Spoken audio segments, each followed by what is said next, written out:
Thank you all for being here. This is obviously a very important issue, the safety of our campus. It's sort of the first condition, right? Without safety, nothing else really matters. How to best achieve that safety, obviously, is an issue of dispute and discussion. And I think universities are, preeminently places where people should be able to have good and reasoned and open discussions and debates about important issues that matter to everybody. I don't think this is one of those cases where there's absolutely no dispute about the goal that we share, which is to have a safe work and learning environment for everybody. And even as there may be different opinions about how best to achieve that. I want to share briefly my own journey to today has been not at all a straightforward one. When even 5 years ago, I was in some discussions with our then Vice President of Finance and Administration about whether we should have a sworn police force and an armed police force. She and I at that time were united in our idea that we didn't like that idea one bit, and we didn't pursue it. About 3 years ago, the then Vice Presidents of Enrollment Management and Student Affairs and Finance and Administration, who both now have left, came to me together with Chief Serzan, I believe, and again raised the issue. And again, my first response was, no way, no how. I'm not interested in doing this. We then had subsequent conversations, and over time, both because of their arguments and frankly because of some of the things happening in the country, I began to probably listen more and hear some of the arguments, look deeper into the kind of challenges that our public safety officers have, and slowly began to see, well, I'm not sure that I'm there, but this is really something that requires a longer and deeper discussion. And that's why in 2012, I created a task force to look into the issue and provide advice. That task force held several meetings, 2 open forums, it surveyed students, and you'll hear more all about all of that.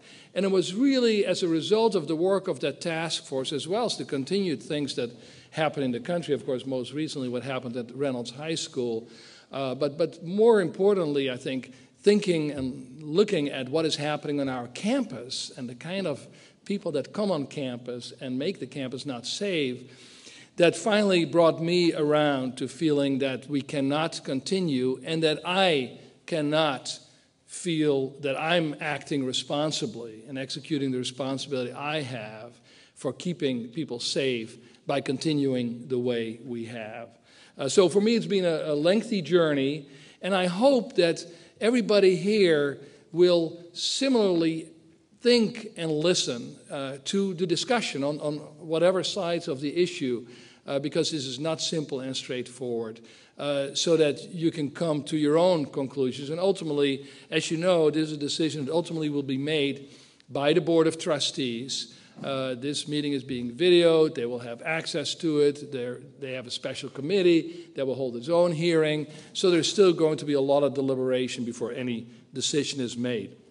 So this morning we have 90 minutes, now 80 minutes. The first half of our time will be a detailed review of the task force findings and recommendations. And then the second half will be an opportunity for audience members to ask questions or make comments. Depending on how many people have signed up, we may need to limit the time to 1, 2, or 3 minutes, depending on how many there are. We won't necessarily be reacting to every comment or question or answer every one right here. We'll listen and maybe make some collective answers, but then post answers on the various websites, and I'll come back to that in a minute where you can find that information. This is the beginning of this, or the continuation really, of the dialogue that the task force had started. The first presentation now is going to be made by Professor Chris Henning, who was a member of the Campus Safety Task Force and who is a professor in the criminology and criminal justice in the College of Urban and Public Affairs. He's been there for the last 13 years, and his research and community service includes helping criminal justice agencies better respond to domestic violence, and he's also a leading expert in using data analysis to improve criminal investigations. So please welcome Professor Chris Henning.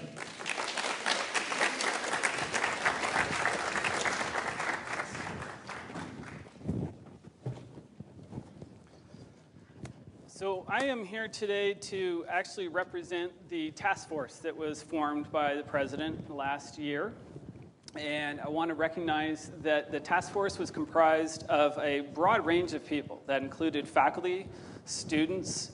We had representatives from the administration and from staff.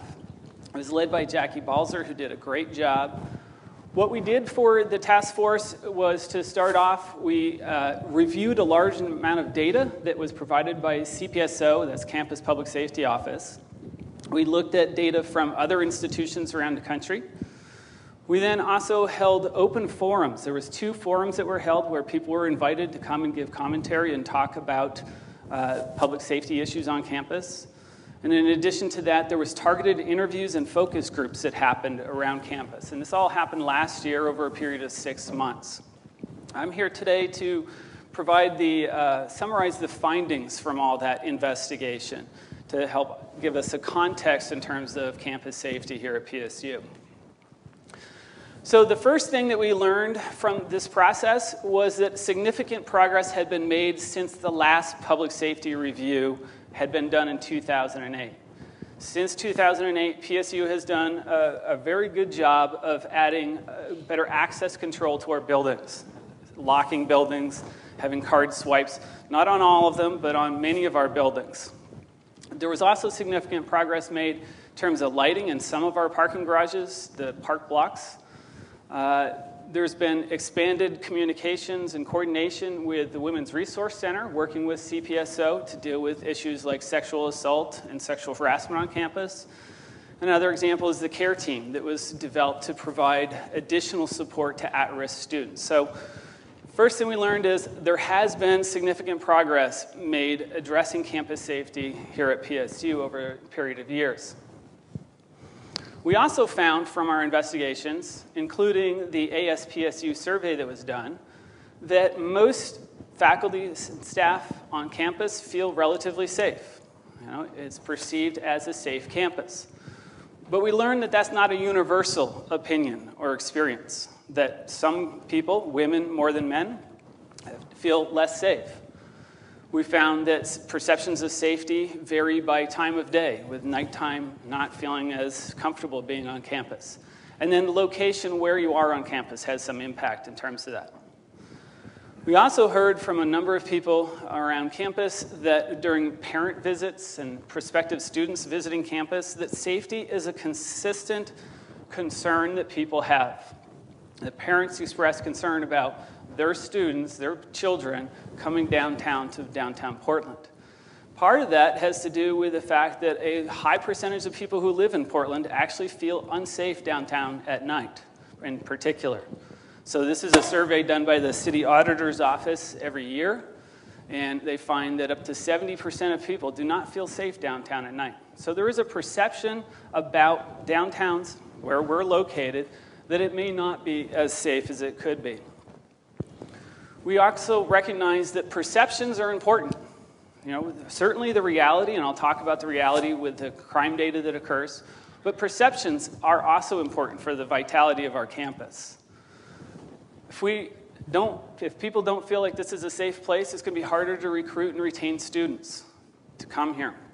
If people don't feel safe here, it's harder to engage faculty, staff, and students to take part in an active campus life. It's also potentially dangerous situation if people feel overconfident in terms of their safety.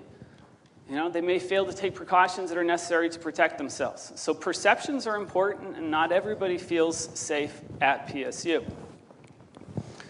Regarding actual criminal activity, one of the things we found is that there tends to be more crime than people seem to be aware of happening on campus. So each year, over the past 5 years, we've had roughly 18 to 19 major violent crimes. That includes rape, robbery, and aggravated assault. We have 300 plus major property crimes per year occurring on campus. All of these offenses and other calls for service generate a lot of activity for CPSO officers. The officers that we have are very busy. They handle 6 to 7, sometimes as many as 8,000 calls for service per year. That generates a significant number of arrests for a small space like this. So CPSO officers are taking into physical custody about 200 people a year on average. Part of the reason for that high level of activity on the part of CPSO is that we learned that campus is an attractive place for potential offenders. It's easy to get here. We're right on the transportation hub. It's easy to get into some of our buildings, particularly during daytime. It's relatively easy for people to blend in. We don't wear badges like they do up at OHSU, so it's hard to tell who should be in this hallway and who shouldn't be. Clearly, there's things that students and faculty and staff possess that are worthy of stealing. So in the library, you're encouraged not to leave your laptop or your expensive textbooks sitting there when you run to the bathroom. So it's also true that we have limited capacity right now with the staffing levels at CPSO to provide sufficient guardianship. All right? So in 2012, there was 13 CPSO officers, and those 13 officers have to cover campus, an increasingly large campus, 24 hours a day, 7 days a week, 365 days a year. We also found, when we looked at who is being arrested at PSU, that it's not an internal situation or problems, it's external. It's people coming to campus that don't have an official role here. They're not faculty, staff, or students. More than 80% of all the people arrested on campus over the past 5-6 years have no official role here. We went a little further to try and characterize who some of these individuals are. And we looked up their local criminal records. 87% of these folks have an arrest record in Portland. Some of these individuals have very serious arrests on their record. So 56% of the people that have been arrested had a prior history of property crimes. And 41% had a history of violent crimes. So we know that CPSO officers, all of us, occasionally come across some fairly serious, potentially risky individuals. An example of that is Mark Daniel Bebo. He was a 41-year-old non-student who was arrested on campus. He's found sleeping outside the honors building. He was arrested for possession of drugs and for failing to register as a sex offender. Shortly after he was arrested at PSU, he committed 2 murders in the greater Portland area. A more recent example from 2014 is Clayton Henry Morse. This is an individual who's 40 years old, again, a non-student. He was observed making a heroin transaction outside one of our classroom spaces, research spaces, hanging out with a couple of other felons. He was arrested for drug possession and weapon possession. Mr. Morse is an avowed white supremacist who is designated as a serious threat to law enforcement in Washington State. The point here is that there are some serious offenders that come to campus that have no legitimate business or role here. One of the other things that we found is that campus safety here at PSU has been chronically understaffed. We have a couple of ways that we can assess that. One of those is to look at what other schools across the country are doing. So there are 657 universities in 2012 that were recognized by the FBI as being a true law enforcement with fully sworn officers. When you look at the staffing at those schools, 2.5 officers were present for each 1,000 students. Another 1.6 civilian employees at campus safety were there for every 1,000 students. If you applied those averages to PSU with our student population, we'd have 121 people working at CPSO. Last year, we had 19 officers and staff members. So we are really under-resourced in campus safety as compared to most other universities and colleges across the country. Another way of comparing us is to compare us to other urban schools. You know, the urban environment is different than Corvallis or even Eugene. So we looked at comparing PSU to 20 other urban schools. This is a list of schools that are often used as comparators for PSU. It's called the Urban 21. And when we looked at that, we found that we were the only school that does not have access to fully sworn police officers on campus. Second thing we found is, compared to those other 20 urban schools, we have the lowest CPSO officer and staff ratio to students of the 21. All right, we're down there at the bottom, the green down there at the bottom at 0.6 staff members per 1,000 students. Now, on the positive side, if you compare Portland to those 20 other cities, we have the lowest violent crime rate of the 21. But the same cannot be said for our property crime rates, where we're ranked right in the middle. One more comparison to try and assess kind of the structure and the overall staffing at CPSO compared to other institutions is to compare us to the other Oregon University schools. At this point, at least 3 schools in our system, Oregon State, I always mess these up, University of Oregon and OHSU, all have fully sworn police departments or access to fully sworn officers on campus. PSU and a couple of the other schools do not. When you look again at our staffing levels, the ratio of the number of staff at CPSO compared to the number of students, here again, we're at the bottom of the list in terms of our employees working directly to address campus safety. And here, it's a little different. We're at the bottom, even though we live in, compared to the other cities for the other schools, the city that has the highest property crime rate and the city with the highest violent crime rate. One additional thing that we learned is, that's probably not a surprise to any of you that have been here for a while, is that the campus has grown. Our square footage in terms of building space has grown 44% over the past, since 1995. Our faculty, staff, and students have either nearly doubled or more than doubled in size. But over that same time period, CPSO, in terms of the number of employees there, has only grown 26.7%. Quite simply, the resources dedicated to campus safety have not kept pace with the rest of the growth at this institution. One of the final things that the committee, the task force, learned in reviewing what's happening across the country and best practices and research in terms of campus safety is that there are some significant changes that are making campus policing more challenging these days. All right? So some of that has to do with active shooter situations at some universities. That is a concern, and it's something that the CPSO and as a campus we have to be prepared for. If you've been following the news lately, there's a lot of growing concern about how sexual assaults are investigated on campus.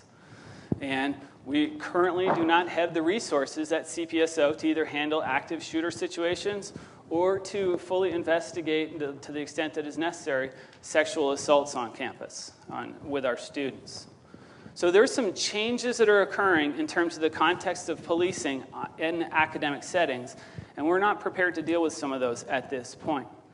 Again, PSU is also unique in the sense that we are downtown in an urban environment. We have open borders. It makes it easier for people to come and go. Some people that we might not really want to have on campus if they present a significant risk for criminal activity.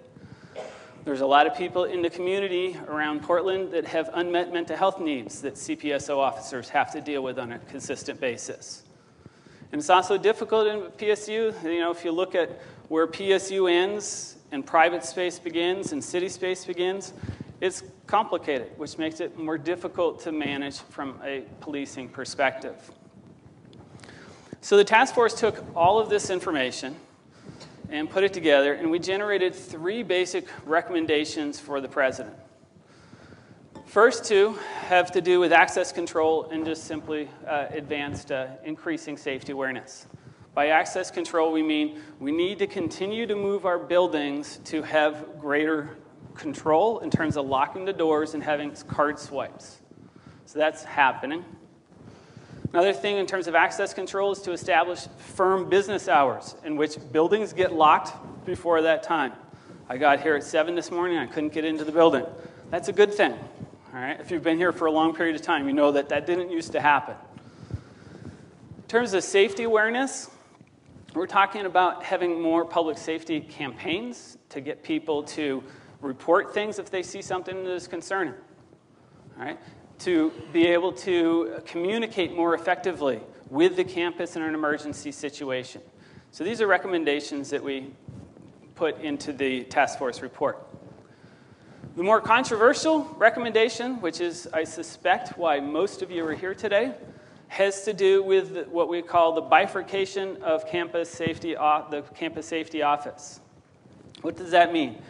That means that we recommended that we keep the current campus public safety officers, that they are charged and would be charged with dealing with crime prevention, things like safety escorts, and dealing with building alarms and so forth. But we also recommended the access, developing some kind of access to fully sworn police officers who could handle more criminal investigations and more serious calls for service. The committee recommended 4 different possible ways that we could achieve having sworn officers on campus. One of those would be to contract with the Portland Police Bureau. Another possibility was to contract with Oregon State Police. Third option that we proposed was to collaborate with OHSU. And then the fourth was to develop a fully sworn police department on campus, which is the standard practice at most universities and colleges of our size across the country. The final thing that we recommended was that whichever route the university takes, we need to have access, consistent access, on-site access to fully sworn police officers who are a part of the PSU ethos and community, rather than people just coming in from the outside. That's what I have to address in terms of the Campus Safety Task Force, and I think Kevin's going to come up and take over.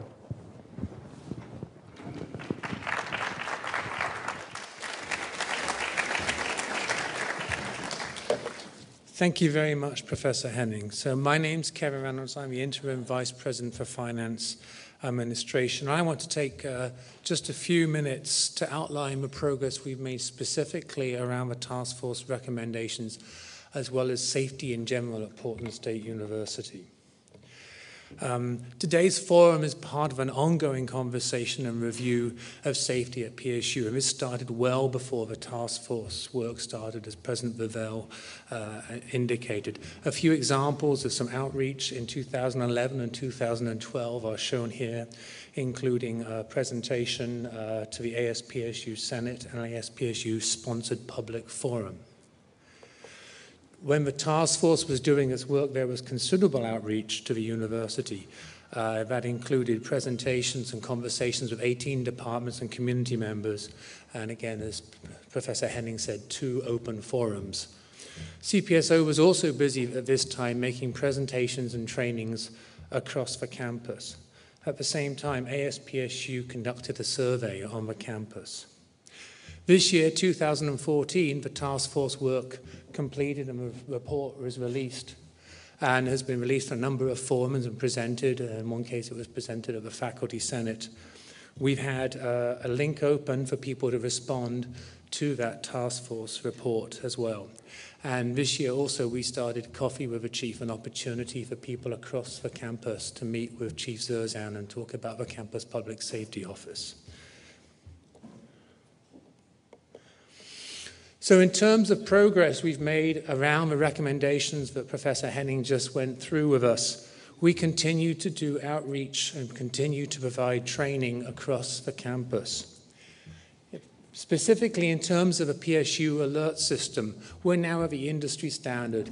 Everyone is automatically enrolled in that system, and we're using that in a judicious way. So we're actually at the industry standard for the PSU alert system. And as Professor Henning said, we're also moving forward in terms of working on official business hours for the university, locking the buildings outside of regular building times and locking those buildings on weekends. We're also in the process of transitioning all of our exterior doors to electronic access control. And we've also successfully moved to a single identification card, which is also your electronic access card. So it has your picture on it, and it's the way you can get in and outside of buildings. I want to remind you, that system doesn't work if you open the door and let other people come in. So just a message there. No ghosting. Locking our buildings on weekends was a priority for the university. In spring of 2013, we had 4 personal attacks against female students and staff in our academic buildings on weekends.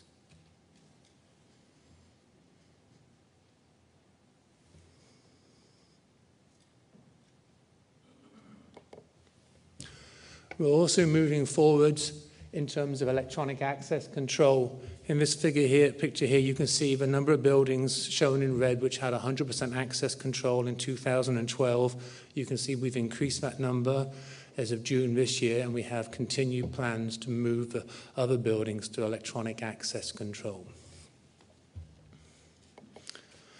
We've also continued to make additional improvements at the university in terms of safety. We continue to improve lighting in the park blocks and areas surrounding the park blocks, and also in our parking structures. In short, we're making progress on all of the recommendations that the task force came forward with the exception of the recommendations around the campus public safety office. And as President Vivell indicated, that's because we wanted to have a campus-wide conversation about those recommendations. And to reiterate, the 2 top recommendations that came out of the task force was to ensure access to sworn officers appropriately trained in campus policing and available on-site to our community. And I want to underscore again, look at a bifurcated office, so we also continue to have access to non-sworn officers. So at this point, I'm going to invite Chief Serzan to come up and talk for a few minutes about the difference between a sworn police officer and a campus public safety officer, and to walk through some of the limitations that not having sworn officers has on the ability of his office to respond to safety issues on campus. Chief Serzan has 30 years with the Oregon State Police, with the last 8 years as commander at Oregon State University. He has a total of 35 years of experience in law enforcement and 12 years in higher education. And he's been chief of CPSO here at Portland State University for the last 3 years. Chief Serzan.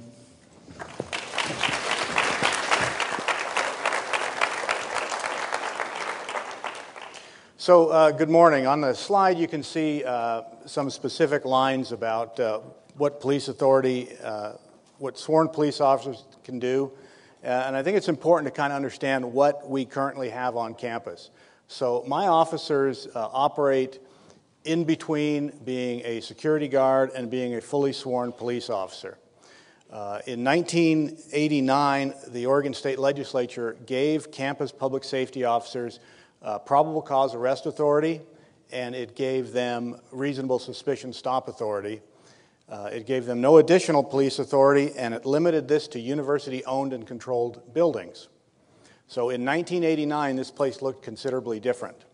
With that patchwork of jurisdiction that exists, one of my officers can walk from the SRTC to the Market Center building and walk in and out of jurisdiction between 5 and 8 times, depending on whether they walk through Starbucks or not. It makes it extremely difficult to provide consistent law enforcement. An example that we encounter with some frequency is at the Cheerful Tortoise. At 2 o'clock in the morning on a Saturday night, going into Sunday morning, heavily populated by students.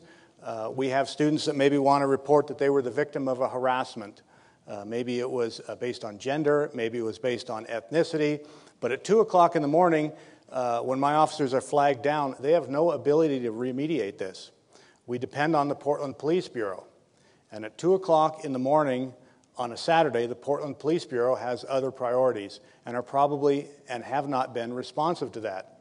Because within their criteria of providing law enforcement services to a large city, that may not be significant. There are qualitative differences between student-reported crimes and crimes and the criteria that the Portland Police Bureau uses. What happens with some frequency is we need to have the ability to conduct off-campus follow-up investigations. If a student reports that a computer is stolen from them, a laptop computer, that generally has a value that puts it in the misdemeanor range. But that computer may contain 4 years' worth of notes. It may have somebody's research. It may have a master's thesis on it. So we would have the ability to find out where that computer is through some remote tracking, but we have zero ability to go out and recover it, and it depends on the cooperation of a police department that is tailored for providing services to a larger community. Perhaps nowhere has this been more problematic for us than in the area of sexual assault investigations. When a survivor makes a decision to report a sexual assault to the police, when I got here in 2011, what that looked like is that survivor would make generally would contact a resource on campus, and they would make a call to the 911 system to get a police officer to come and take that report.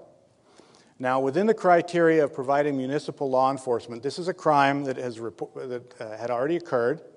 Generally, the survivor and the suspect are not together, and so this is given a priority on their call status.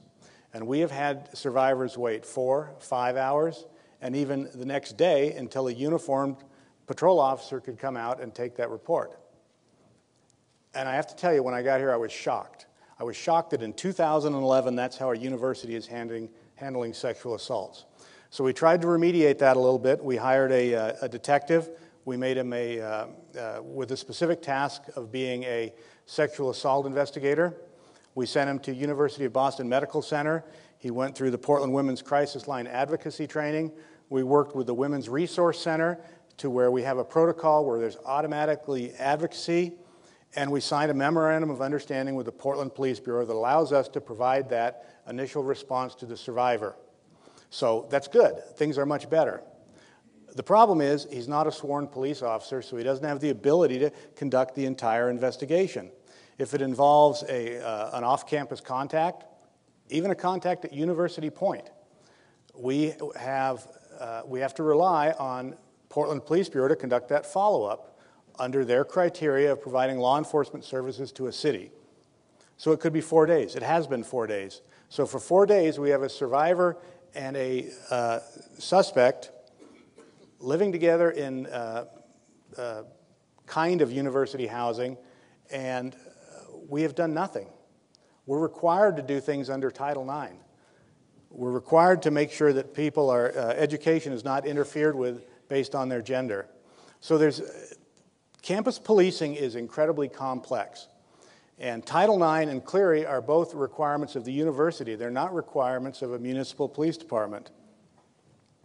I talked a little bit about, on this list you'll see community caretaking and off-campus investigations. There's been a lot of talk about active shooters. We know that the best opportunity to prevent an active shooter is through prevention. It's through communicating. We have a really high-functioning care team on campus, which I'm proud to be a part of. But that requires sometimes that we conduct off-campus follow-ups. So we have a student who we're concerned about. We've heard from several sources that this student may be on the path to violence or maybe on the path to self-destruction, and we need to have the ability to go out there and knock on their door and say, hey, what's going on, and tie them into resources. And we can't do that. We have to rely on a threshold that maybe isn't applicable to a university. It says apply a mental health hold. So Professor Hennings talked a little bit about untreated mental health issues in our community. That's a huge issue. It's a really significant issue for students. We know that mental health issues often manifest themselves for the first time in the population that we're dealing with in our residence halls. Students that are away from home for the first time, 18 to 21. We know that suicide is the #2 cause of death within this age group. And we have really good success with integrating our population with on-campus mental health resources such as SHAC. Oftentimes my officers will talk to someone that's in crisis and walk them over to SHAC. After hours, our resource is the Oregon Health Sciences University, and we have pretty good success in talking students into voluntarily going with us up to OHSU. But what happens is halfway up there, if this student changes their mind, they're clearly on their way towards self-destruction, suicidal behavior, self-harm, and halfway up there they change their mind and they no longer want to go to the hospital. So my officers have a choice then. They can let them out of the car, or they can commit the crime of kidnapping by transporting them all the way up to OHSU, because we have no authority to continue that transport. That's not a good position to be in. Finally, the most controversial, and the one that probably a lot of people here are to talk about, is the issue of being armed. Last year, my officers made 223 arrests. As you could see from the data, many of these offenders were chronic offenders, many had violent criminal pasts, and sometimes they are armed. We know that in the United States there are 90 guns for every 100 citizens. We are dealing with an armed populace. I can't change that. I'm concerned for my officers not having the ability to defend themselves, and I'm more concerned, and Portland Police Bureau shares this concern with me, in our officers' ability to protect our community from an active shooter or an armed assailant. We did a response time analysis last year. My officers responded to all calls for service on campus in under 2 minutes. During that same period, we analyzed the emergency calls to the Portland Police Bureau, and their response time is between 5 and 20 minutes. And finally, the service gap in training and certification. My officers engaging in sophisticated police work, making 223 arrests, responding to people experiencing mental health crisis, responding to interpersonal violence, responding to sexual assaults. We do all of these things. They're required to have 8 hours of training. They are not required to have academy training, and they're actually precluded from going to the academy because we're not considered police officers. Now, we provide much more in-house training at our expense, but being a police officer gives you access to the Oregon Basic Police Academy and continued training and available training on a variety of subjects. Thank you.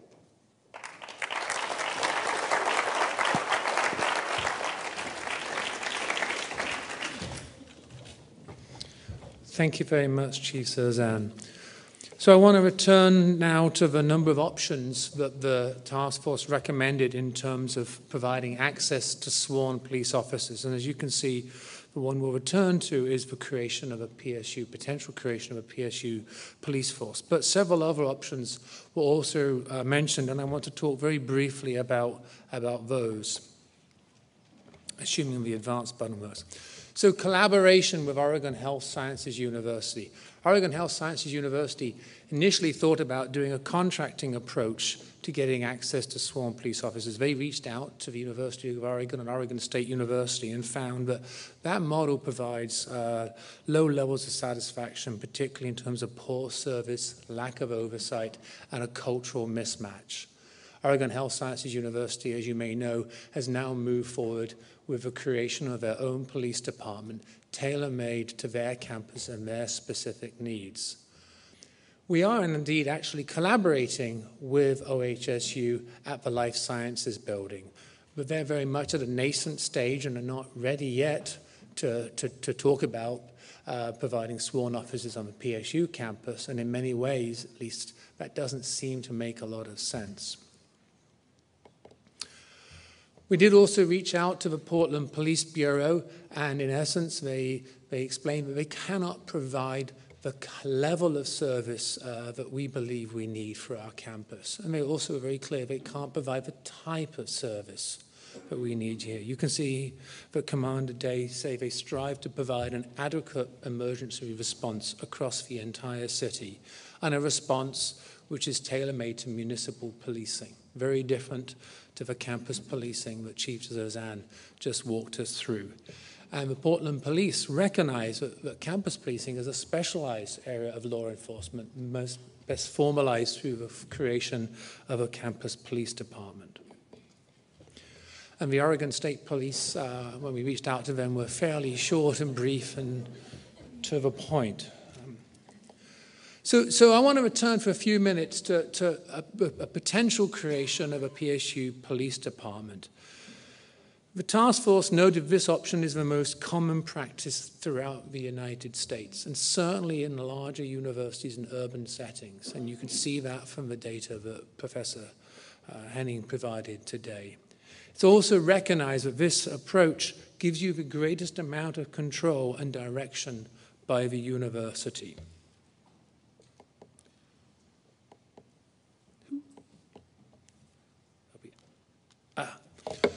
So that's what the conversation is about today. And a number of people have asked questions about how it would work. We wouldn't be the first if we went down this path, and so there are many who have gone before us. And so we would be able to learn from them. We would, if we went down this path, be able to follow best practices. But I've listed here at least a number of the questions that people have raised over perhaps many months, and I'll try to provide at least some answers to those questions. If we had a police department, what would it be? What would its values be? How accountable would it be? Its values, it would be a university entity. It would have the same values as all of us do, and as indeed the current campus public safety office does. In terms of being accountable, it would still report to the Vice President for Finance Administration, and through that position, ultimately, to the President. It would be accountable for equity and compliance, like we all are, to the Office of Global Diversity and Inclusion. And a campus police department would adhere, as we all do, to university policies and procedures. If you had a police department, you would have an oversight committee. That oversight committee would be made up of faculty, students, and staff, and would report directly to the President. It would essentially function as a civilian review board, and it would provide the ability for the university community to report issues and complaints directly to that committee.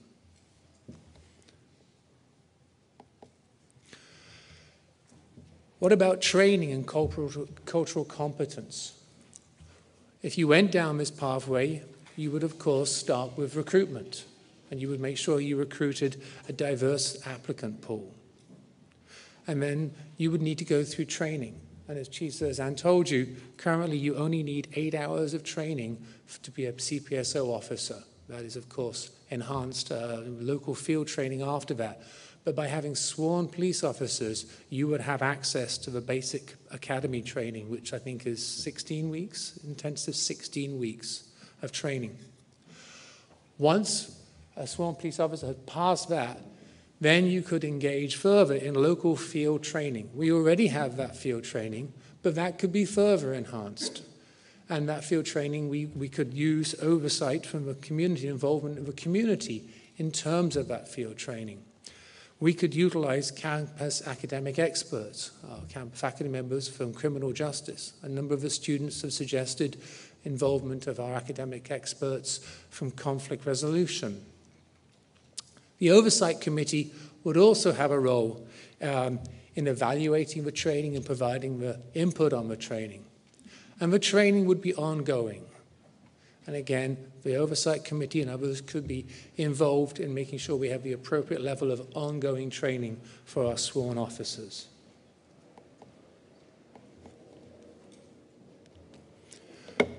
And of course, the question that everyone likes to ask me is, how much would this cost?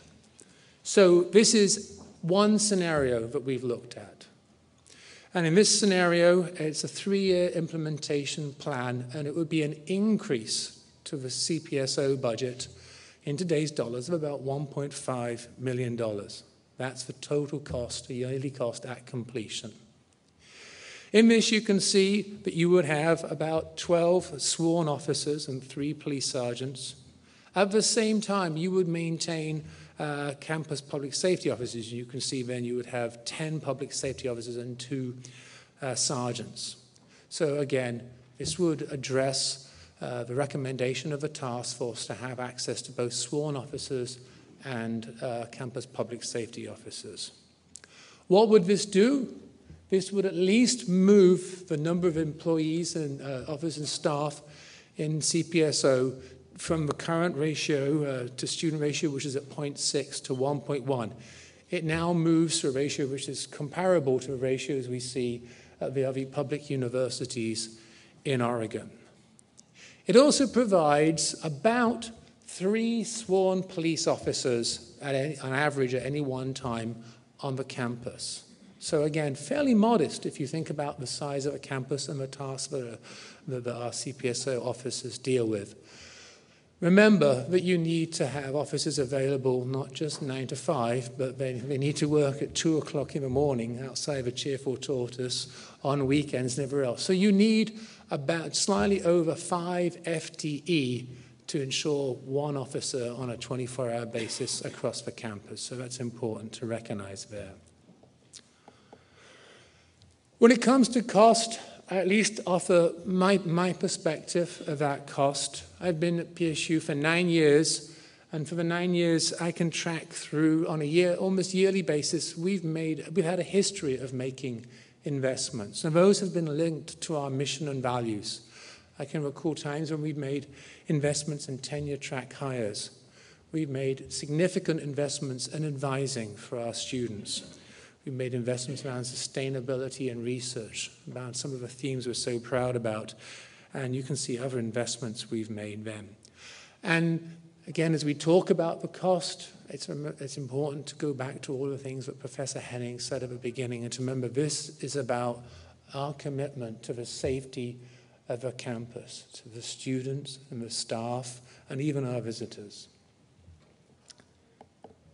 It's also about the commitment to our campus public safety office. And I'm glad to see a number of the officers are here today. And I really want to finish by acknowledging the work they do and thanking them for the work they do. At all hours of the day, we're very, very grateful for everything you do, and acknowledge really quite a few of the limitations under which you have to work. So thank you very much.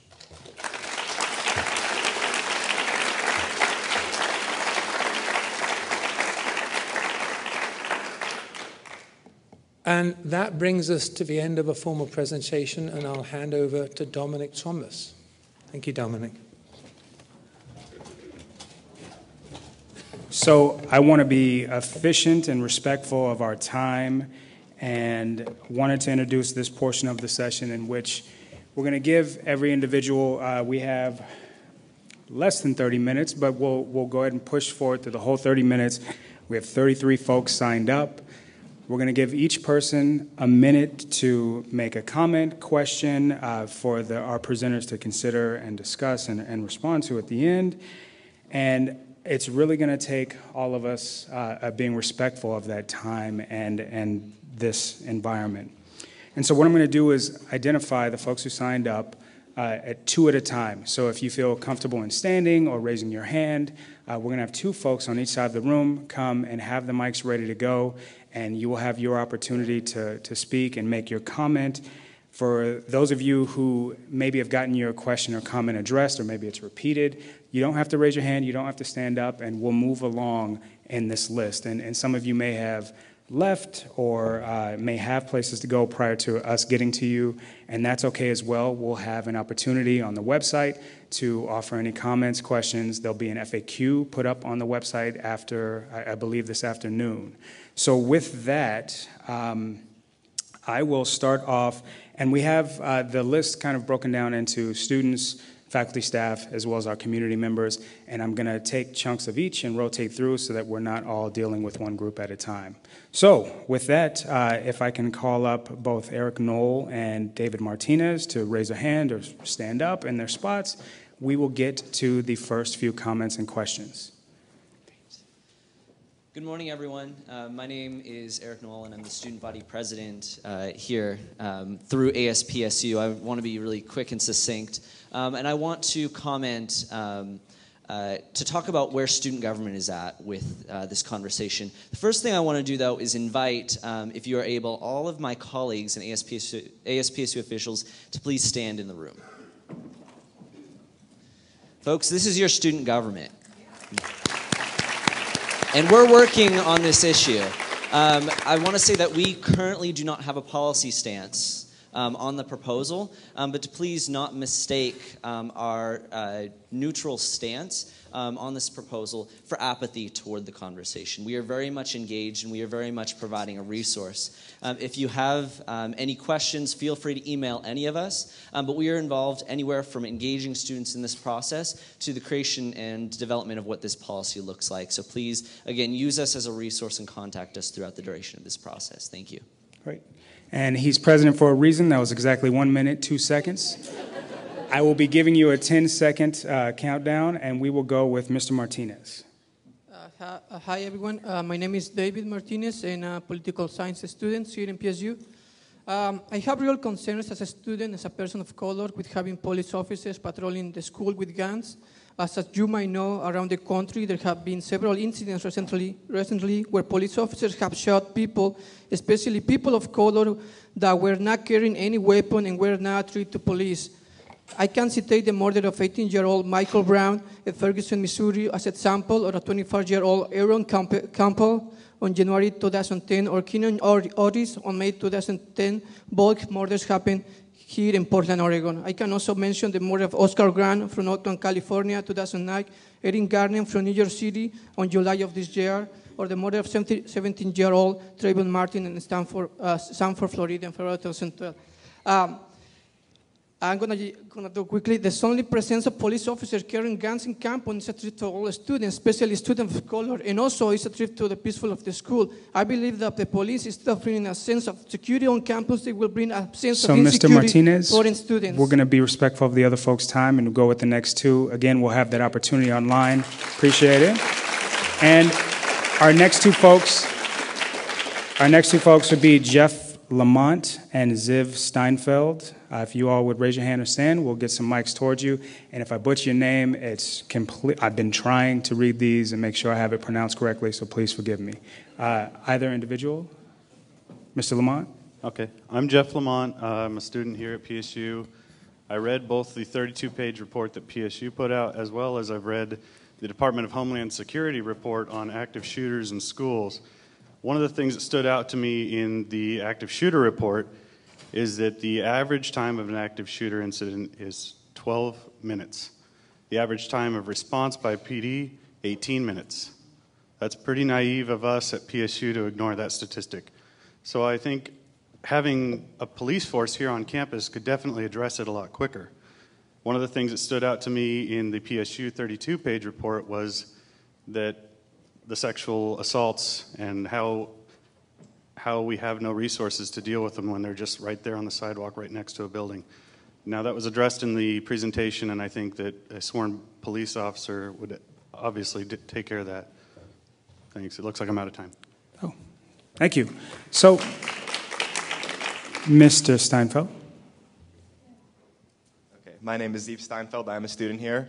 I just want to press my concerns. I don't have any strong opinions about arming public safety, but it seems logical. There was a case on one of the parking structures where a man was put at gunpoint, and I don't think a public safety or anyone has to go through that. I believe it's time me and some other people can work with the Dean of Student Life and Public Safety to arm the students. We are legal. We have background checks. We have more training than some people maybe, as far whatever you want to decide is training. And Colorado State University legalized this in 2003, and their sexual assault was cut in more than half. I believe in the concept of deterrence, not killing everyone, just making everyone here safer. Thank you. All right. So the next two students are Miss Melinda Joy and Ricky Benner. So if you all, Mr. Benner, okay, we'll go with it.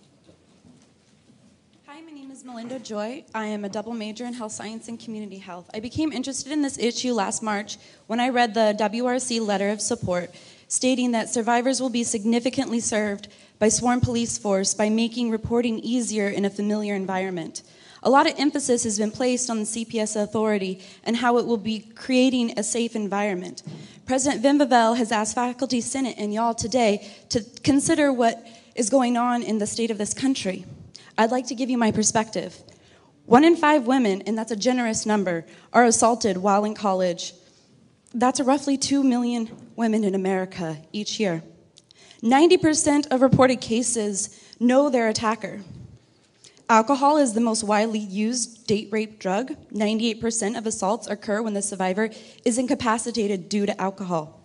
I'd like to state that I am a survivor and I understand the excruciating process of reporting. I had to wait 3 months to get a follow-up call after my report. So, Ms. Joy, that is our time, and if there's more related to that, we will have an opportunity. I don't understand how PSU can value safety when it creates a safe campus. To wrap that up. Thank you, Roughly Ms. Joy. 3,000 of women will be sexually assaulted on this campus Mr. this Benner. year. 3,000 women. So, Mr. Benner, we want to be respectful of time and allow you an opportunity to speak.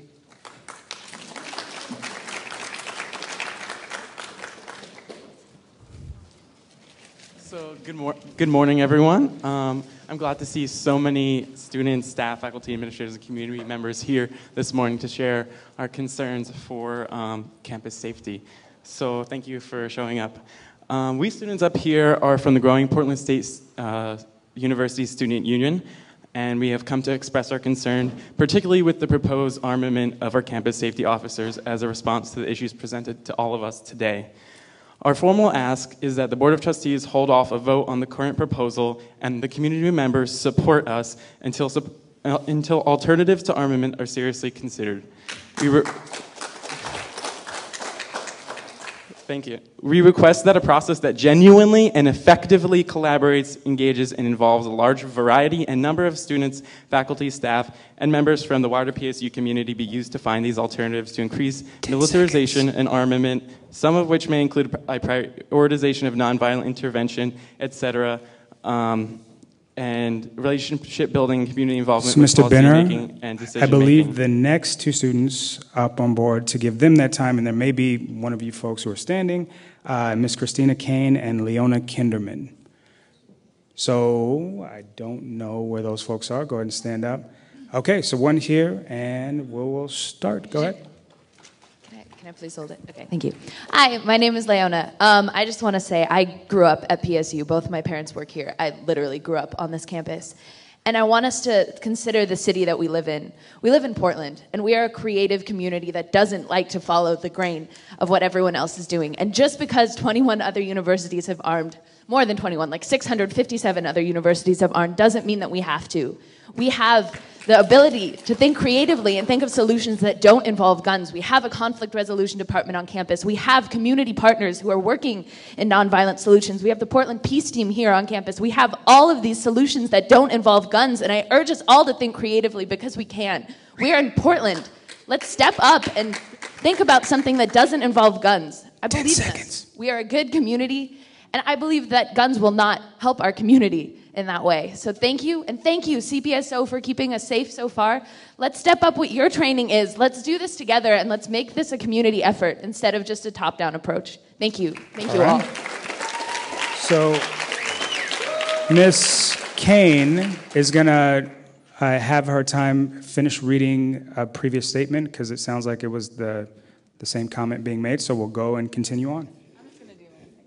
Sure. Hi, everyone. I'm also from PSU Student Union, and we as members of SUSU, because we fund 80% of PSU's operating budget, believe that we deserve a say in this decision. I don't know if that doesn't mean we deserve a say, then I don't know what does. And like Ricky said, our demand is that the proposal on the table right now be taken off, and we conduct more focus groups and more forums and actual conversations with students, because I know as a student I was never really involved in any of those, and this one was barely even publicized. So we're asking that we redo the process and make it much more democratic and much more transparent, and that we actually have a say in this decision.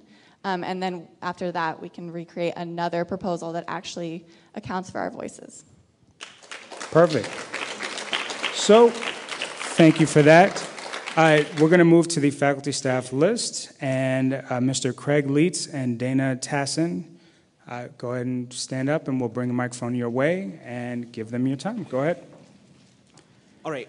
Good morning, everyone. My name is Craig Leitz. I'm the coordinator of the Queer Resource Center. A lot of people have come to me with questions over the past couple weeks about a letter that I wrote in support of CPSO. So I just wanted, I would love for you all to read the letter. In there says a lot of things that I would say to you today about how I feel. CPSO does a lot of great work to include queer and trans students on campus. We have a specific liaison to our center. Our CPSO officers are trained in working with queer and trans students and checking in about pronouns. That's not things that you see on other campuses. And when queer trans students are experiencing crisis on campus, our officers reach out to me to see if these are students that are already connected with our space, or to see if these are students who can be connected with our space. So I am really in support of those multiple options that were provided in the task force report to really support keeping our officers on campus and going with the guiding principle of those officers who know the ethos and community of PSU. Thank you. Thank you. Hi, my name is Dana Tassin, and I am Executive Director for Student Health and Counseling.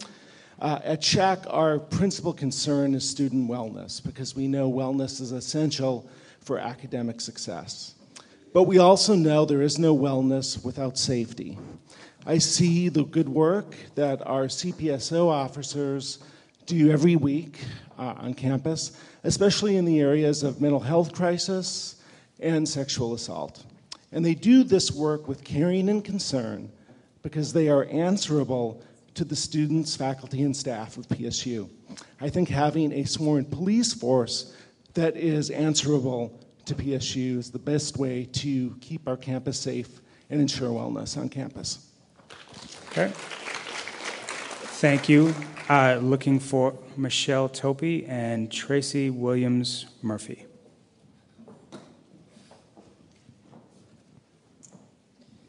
Hi, I'm Michelle Topi. I'm the Dean of Student Life here. I've worked at Portland State like Leona. I've sort of grown up here. I've been here since 1995.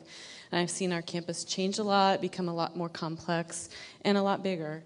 And I will say my primary job at Portland State as the Dean of Student Life is the health and safety of our students so that they can be successful.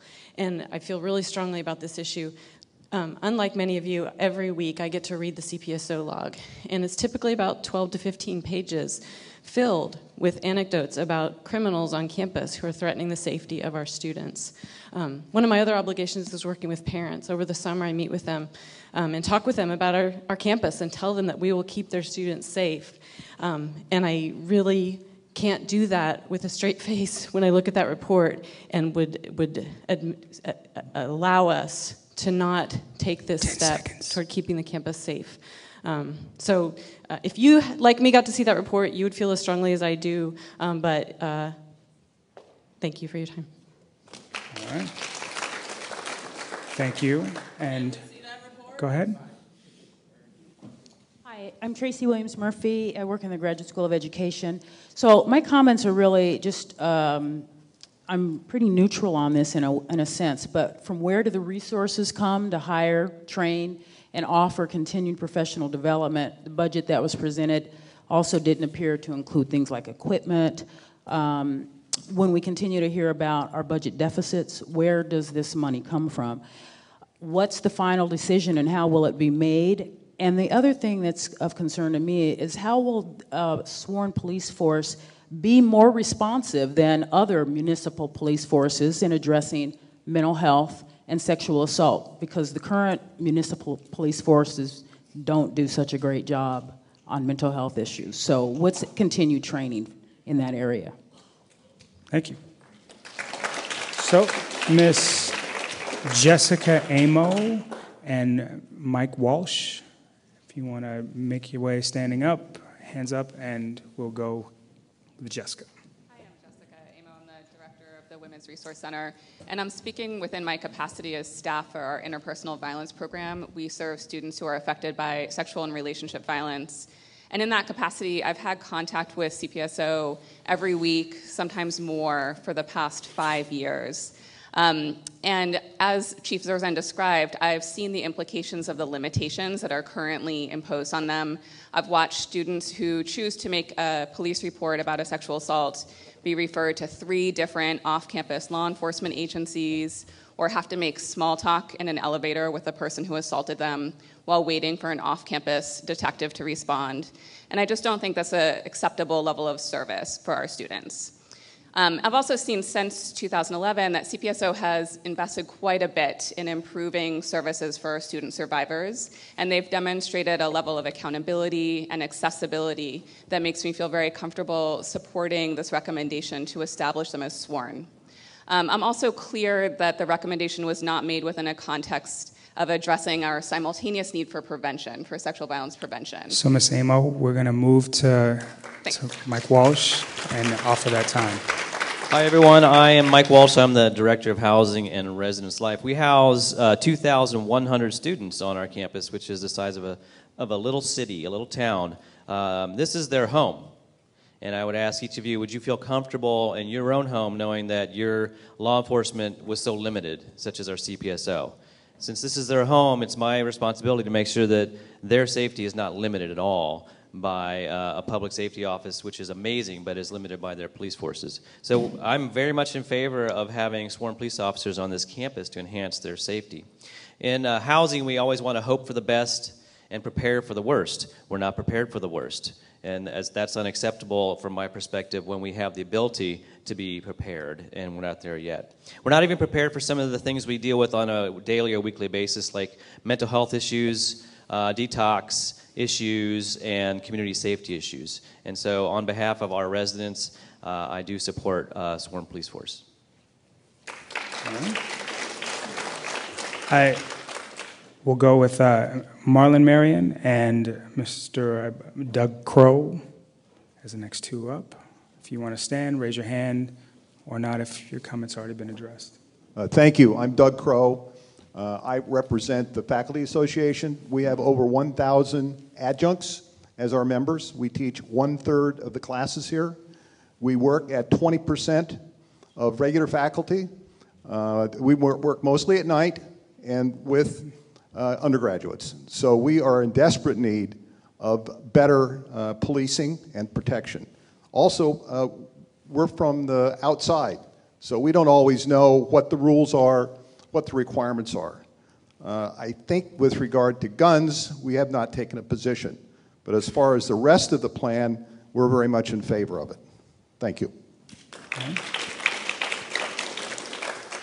Okay, and Mr. Mayor is going to concede his time. The next 2 up, and we're moving to our community list, Rocky Bixby and Mary Locks. So again, if you want to concede your time, you don't have to stand up or raise your hand. I want people to feel comfortable. We'll start over here. Good morning, all. My name is Rocky Bixby. I am a counseling student here in my master's program. I'm also a disabled veteran and a member of the Northern Cheyenne Tribe. From Montana, all our universities were armed. None of us felt threatened by them. I mean, the gun doesn't just jump out of its holster and shoot somebody. One incident that I found here in Oregon very disturbing was when there was an active fight in one of the residents, and there was a guy actively stabbing somebody, and the public safety officers had to stand outside and wait for Portland to get here while somebody was being stabbed repeatedly in one of the dorm rooms. This is unacceptable. These officers need to be armed. They need to have the tools to do the job. We need a law enforcement presence here besides Portland. Thank you.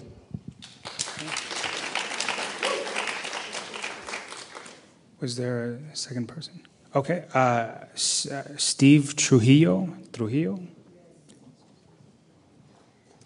My name is Steve Trujillo. I've, for 21 years, been a minister, public safety activist and also a social justice activist. And we are actually do every week a prayer service here on campus for the community. And one of the young men we were working with was having a psychotic episode. And he actually made plans and executed plans to come, wire tie the doors, and come inside with a machete and a bat to start killing everybody in there because they thought we were keeping him away from his family. Now, being an advisor to the last two police chiefs, I know what the response time in Portland would be. We have, on a Sunday morning, 12 officers patrolling from northern part of the west side to the southern part of west side. It would have taken a long time for them to be here. What would have been our public safety officers, what would they have been able to do had they arrived and seen a man with a bat and a machete killing people?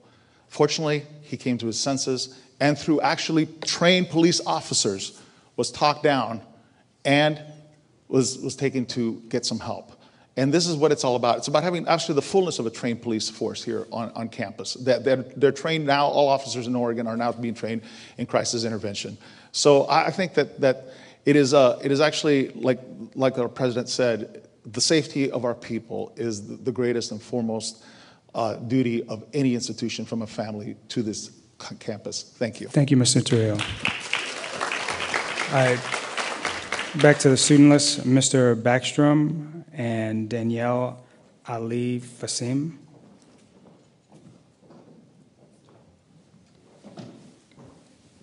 Hi there, my name is Devin Backstrom, and I took an interest at this last year. One of the things that I had a quick question on was what was the research supporting this? Because if I can look at it objectively and say there's a good reason to do this, let's do it. The problem is I didn't find any. This is entirely based off of an opinion, a recommendation by a task force, which is disregarding the current research out there. Research that this institution itself has done. This institution itself has looked at criminal justice. This institution itself has looked at public health. This institution itself has looked at sociological concerns. And the only thing it finds is that deputizing a security force is associated with harms to people of color, LGBTQ, and more aggression from the security forces. The things that they're trying to accomplish will not be accomplished by this proposal, and the things that could be accomplished will be distracted from. I encourage all of you to remember that this is nothing more than an opinion. Thank you, Mr. Backstrom. Hi, my name is Danielle Alicasiam. I'm a senior here and very involved in the university. I had a whole list written out, a whole paper, but I'm going to shorten it. Basically, I'm a woman of a community of color, and basically, I'm very concerned. This matter means a lot to me. My family comes from the South, and basically, there's a less than stellar relationship with police brutality, aggressive attacks during demonstrations, and things like that. If our campus is armed, I want to first say that we have the option as our board of trustees, if they are here, and I believe they are, we do have the option, even if our police are sworn in, to not arm them with guns. There's other alternatives. There's other alternatives. We've talked about conflict resolution, and I say with a heavy heart, pepper spray, tasers, things like that. But even like Leona said, we're Portland. We can come up with better alternatives. And yeah, guns don't jump out of holsters. People shoot people. There's a lot to be talked about on this issue, and the student union, Black Student Union as well, would really like to talk about options and alternatives. The next two names, I believe, are Alex Gates and Noah Lamb.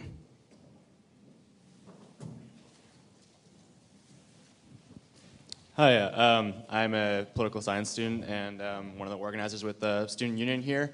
First of all, I'd just like to thank all the gentlemen who presented today. It was very thorough and informative, and for putting on this forum in the first place, however late in the process it may be.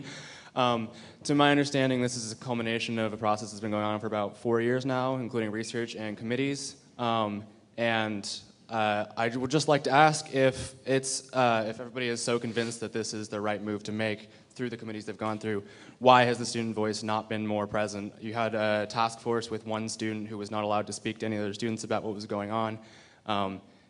If that's truly the plan that you think is appropriate, why has the student voice not been heard, and why has everything been kept behind closed doors? That's all my question. Thank you. Thank you. I believe this is Mr. Lamb. Hey, I'm Alex Gates. I'm a student on campus here. I just have a few short claims that I would like to make against this presentation so far. I believe that an armed police presence does not prevent rape, and an increased police involvement greatly increases the potential for sexual assault. Police officers are accused of sexual assault at 2.75 times the rate of the general populace.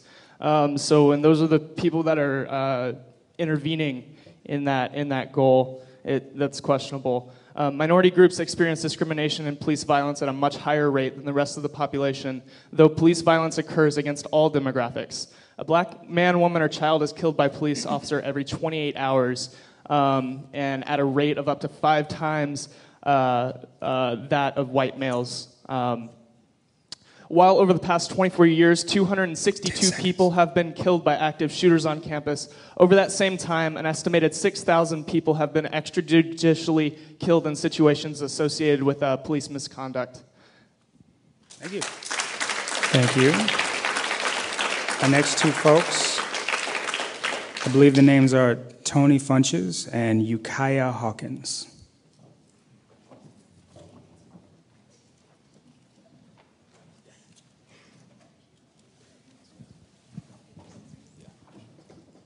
Hi, it's really great to see so many people represented here. The university has obviously put a great deal of thought and effort into presenting a presentation through the task force. It's obvious that something needs to be done here on campus to make students and people in the community feel more safe. That's very obvious. The benefits to creating an armed police force, the key word there is armed. There needs to be an institutional police force here on campus that can do something for the students and that will provide more benefits to the police officers here. But are lethal rounds an answer? Does giving people high-velocity rounds that can kill a person, is that the answer? Or can we partner more closely with the CERT team here in Portland to provide a quicker response time here on campus in situations like that? That really hasn't been addressed, and that's pretty much the content of my statement.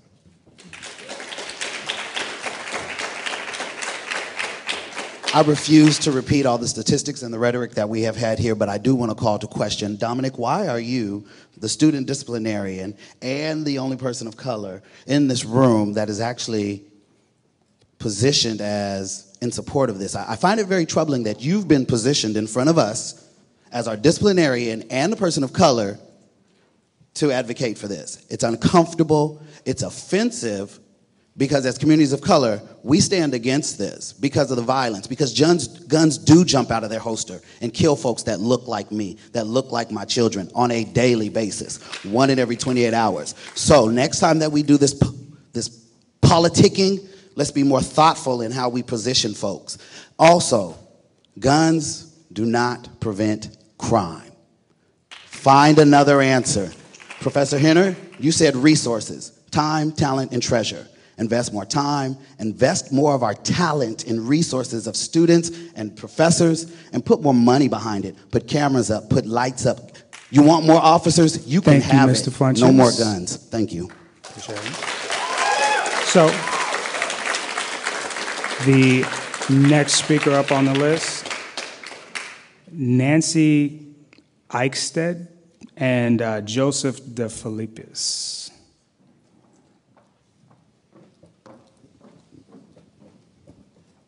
Hi, my name is Joseph De Philippis. I teach in the School of Social Work. I think every 28 hours, a person of color is killed by a police officer or some other security representative. And so when I see a bunch of folks who look to me to be white, I don't know what their racial background actually is, but they look to me the same way they look to the police. When I see faculty and staff who appear to be white to be getting up and supporting this and talking about the safety of our community, I really have to ask, who is your community? And who is it that you think will feel safe? Because I know that I will never send any of my students of color to the Queer Resource Center or the Women's Center or any of the other places that just spoke up in support of this, because it represents to me such a colossal ignorance of what people of color face in this country all the time at the hands of the police. All right. Nancy. All right, keep it moving. Darcy Kramer and Anthony Santoriello.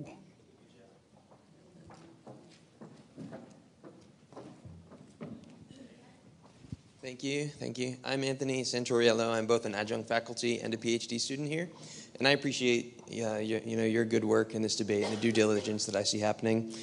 Now, for me, my top priority personally is decreasing kind of the threat and incident rates of things like sexual assault on campus. And the specific problem that I want to speak to is that low perceived safety and low security staffing.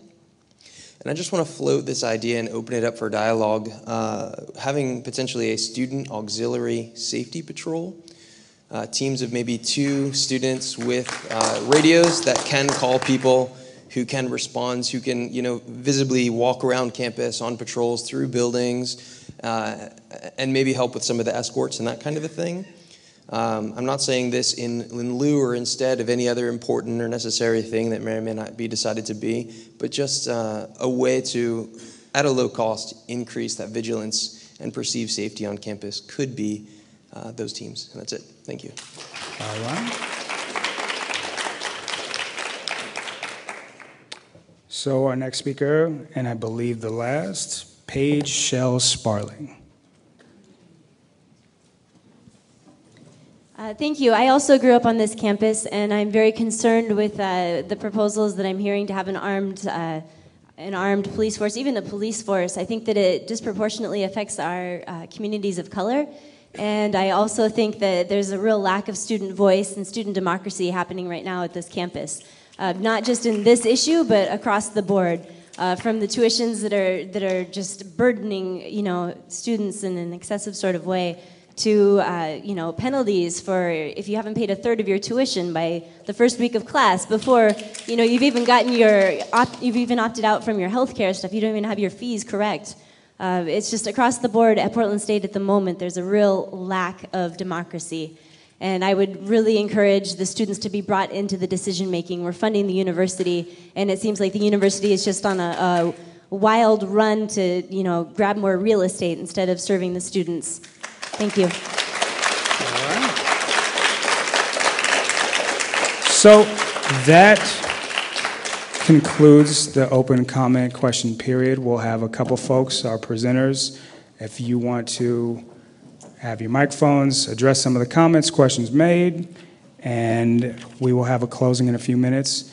I know a few of us will stick around and answer what we can, if not within the FAQs and this opportunity. So if one of you all want to take it away, up to you.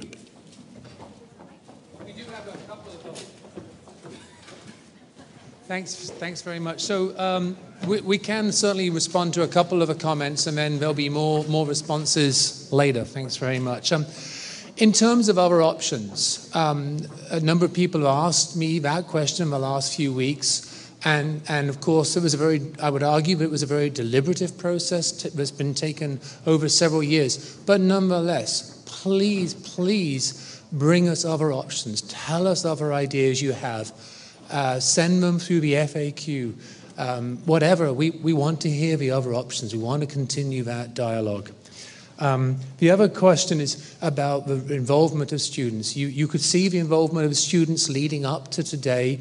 Last week, Chief Zerzan and I met a number of times with students. We have meetings set up with ASPSU and are scheduling those with all of the groups that Eric and Raylene have been working through with us. And we'd just be delighted to come and continue to talk to the students about this.